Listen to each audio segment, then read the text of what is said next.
These days on college campuses, conservative student activist organizations like Turning Point USA, Young Americans for Freedom, college Republicans, and others continue to push the idea of free markets and free speech as the cornerstone of conservative American values, while out of fear of being alienated, avoid the topics of the Christian faith, traditional marriage between a man and a woman, traditional gender roles, life at conception, abstinence, and restrictions on immigration and national interest over personal interest.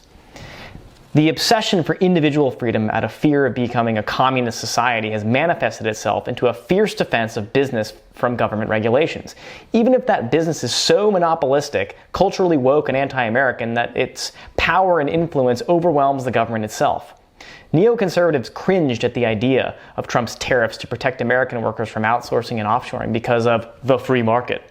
They scoffed at the idea of regulating Silicon Valley because a private business should be able to do whatever it wants. If you don't like it, make your own Twitter. Well, the right has made their own social media platforms, Parler and Gab, just for a couple of examples, and both have been the subject of removal from big tech affiliates who they've relied on for their web hosting services. You see, the left in America isn't a bunch of five-year planned Soviet communists that wish to eradicate capitalism for the working man. They love capitalism, and they love it unrestrained, because it gives them the power to push their social engineering agenda through their corporate partners and monopolize over industries, so that they can, across every platform and medium, in order to reshape society into the woke, culturally, not economically, Marxist society that we've been drifting towards, first glacially and now rapidly over the last 100 years or so. And it's entirely through the free market. And laissez-faire capitalism-loving Republicans have enabled this with their addiction and support for a system that allows for the destruction of a nation, tradition, and faith, true conservative values. America's megacorporations have no loyalty to nation, tradition, or faith, only money. That's why they were so quick to embrace the woke cultural Marxist left out of fear of losing profits. Republicans' blind faith to the free market empowers woke corporations in their desire to promote LGBT rights, feminism, and open borders. What Republicans need to realize, if they truly claim to be conservatives, is that economic nationalism and the American system of economics, not the Austrian, is the best system to have in place to ensure that our Anglo-Protestant Western society is maintained and not overtaken by neoliberal corporatists. Woke corporate heads and the Chamber of Commerce types are contributing to the demise of white, Western, Christian civilization due to their greed and desire to maximize profits over their allegiance to their nation.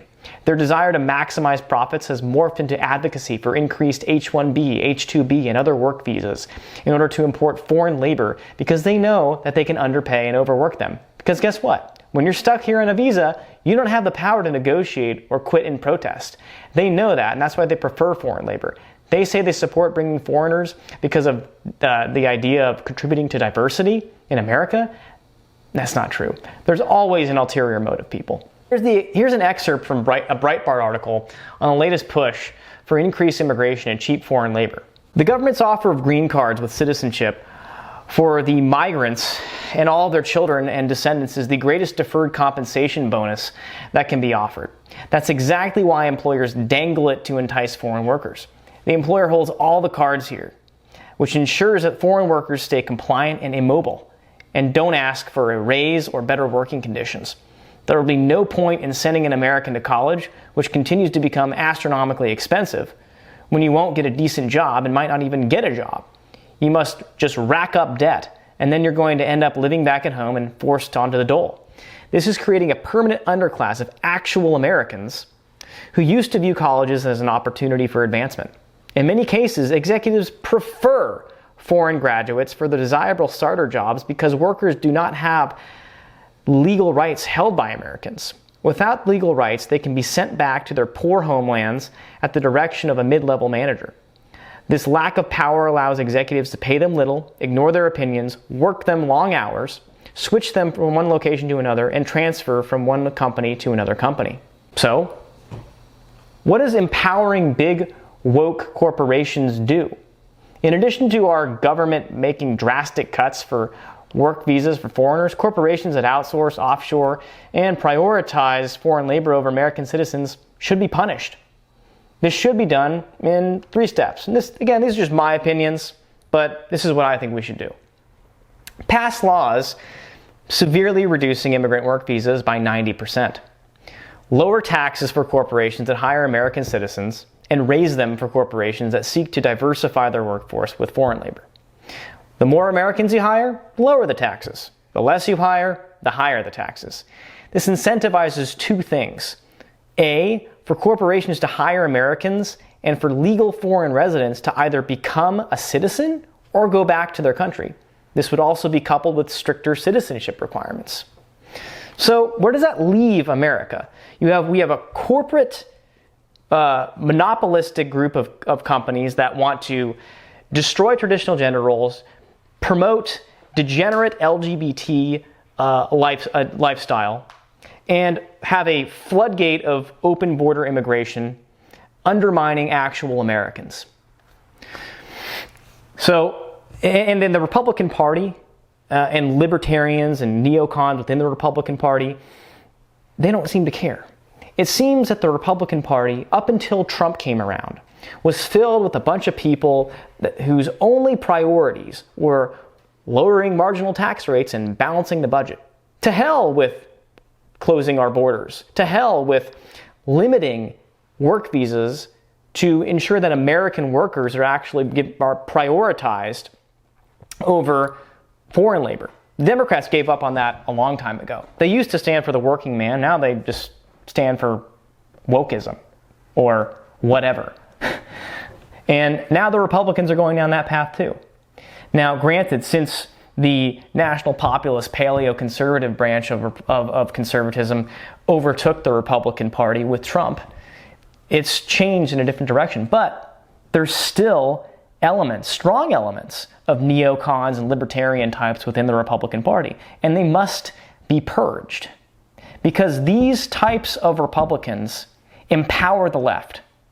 If it wasn't for neocons, if it wasn't for libertarians, the left would be just a fringe group of people screaming on the sidelines that no one would actually pay attention to. And we'd have some moderate Democrats that we'd be dealing with, but I can honestly handle those types of people. You know, the Joe Manchins and the Kristen Sinemas of the world, you know.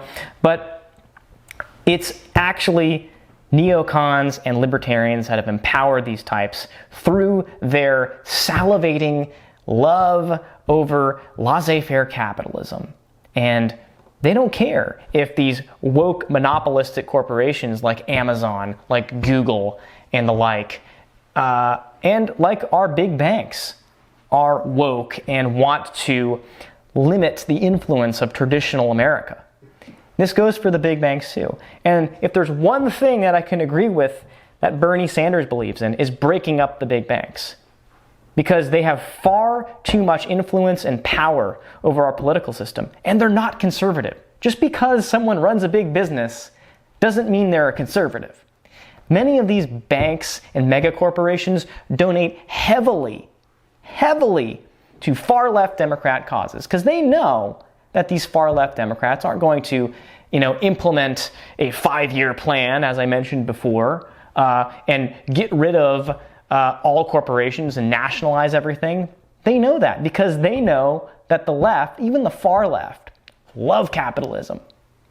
Because they know that that the best way to implement their ideas is through the free market. That doesn't mean that we should get rid of capitalism. I'm not saying that at all. I'm saying that Republicans need to reorient their mindset and understand that if we're going to embrace the free market, it needs to be done through a economically nationalist and patriotic system. One that prioritizes Americans, one that prioritizes traditional Christian and Western values, and one that punishes corporations that are promoting values that are the antithesis of that and promoting the prioritization of foreign labor over American labor.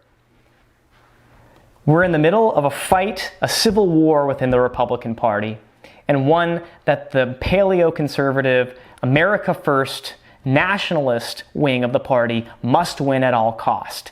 We must purge the libertarians and the neocons from the Republican Party. And it needs to happen sooner rather than later. This is what we need to do. And the Republicans need to wake up. If they consider themselves a conservative, they need to look themselves in the eye. They need to look at their beliefs on the capitalist system and realize that there are certain ways we can go about implementing capitalism while also maintaining our traditional American value system and not selling out to the woke corporate left. It's time to wake up.